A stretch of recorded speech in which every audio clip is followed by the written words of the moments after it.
கோவை மாவட்டம் மருதமலை வனப்பகுதியில் மே 30ஆம் தேதி அன்று மாலை குட்டியுடன் சென்ற தாய் யானை ஒன்று உடல்நலக்குறைவால் சுருண்டு விழுந்தது. மருதமலை அடிவாரத்தில் வனத்துறை அதிகாரிகள் ரோந்து செல்லும் போது யானையின் பிளிரல் சத்தம் கேட்டுள்ளது. இதையடுத்து அங்கு சென்று பார்த்தபோது தாய் யானை எழுந்திருக்கவே முடியாமல் தவிக்க குட்டி யானை பிளிரியவாறே தன் தாயை எழுப்ப முயன்று கொண்டிருந்தது. குச்சி வச்சல கீழே கொத்த முடியாது.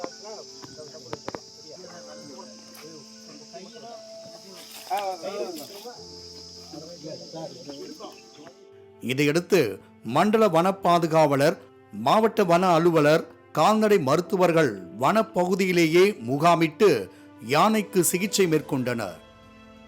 இதில் யானைக்கு வயிறு தொடர்பான பாதிப்பு ஏற்பட்டிருக்கலாம் என மருத்துவர்கள் தரப்பில் கூறப்பட்டது. பின்னர் மருத்துவர்கள் யானைக்கு குளுக்கோஸ் ஏற்றிய நிலையில் வாழைப்பழம் உள்ளிட்டவை உணவாக வழங்கப்பட்டது. அதோடு கவலையில் திரிந்த குட்டி யானைக்கும் தண்ணீர், தென்னை மட்டைகள், பழங்கள் போன்றவை வழங்கப்பட்டன.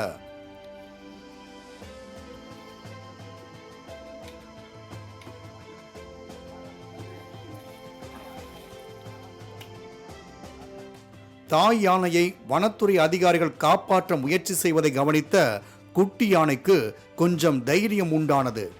மருத்துவர்கள் சிகிச்சை அளித்த போது குட்டி யானை அங்கும் இங்கும் சுற்றி சுற்றி வந்து அவ்வப்போது திரும்பி தன் தாய் எழுந்து விட்டதா என துருதுருவென பார்த்தபடி தெரிந்தது. ஒரு கட்டத்தில் தாய் யானை எழுந்திருக்கவே முடியாமல் போக சோகமடைந்த குட்டி யானை தாய் மீது முட்டியவாறே நின்று கண்ணீர் வடித்தது. இந்த பாச போராட்டம் நேரில் பார்த்தவர்களை மேலும் சோகமடைய வைத்தது. எங்களோட எதிர்பார்ப்பு என்னன்னா, சிகிச்சை முடிவில் அந்த குட்டியை கூட்டு கொண்டு யானை காட்டுக்குள் செல்ல வேண்டும் என்பது எங்களுடைய எதிர்பார்ப்பு. ஆனால் தற்சமயம் இருக்கிற நிலைமை பார்க்கின்ற பொழுது அதனுடைய தசை இது எல்லாமே வந்து தளர்ச்சி ஏற்பட்டுள்ளதனால் கிரேன் உதவியாக நிற்கிது. அதான் நடக்க முடியல. தொடர்ந்து சிகிச்சை அளித்து கொண்டு இருக்கிறோம். இதையடுத்து மறுநாளும் தாய் யானைக்கு சிகிச்சை தொடர்ந்தது.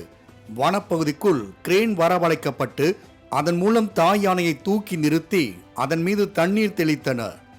குளுக்கோஸ் ஏற்றியதில் கொஞ்சம் புத்துணர்ச்சியான தாய் யானை நின்ற நிலையில் இதை கண்ட குட்டி யானை உற்சாகமடைந்து தாயை முட்டி விளையாடியது.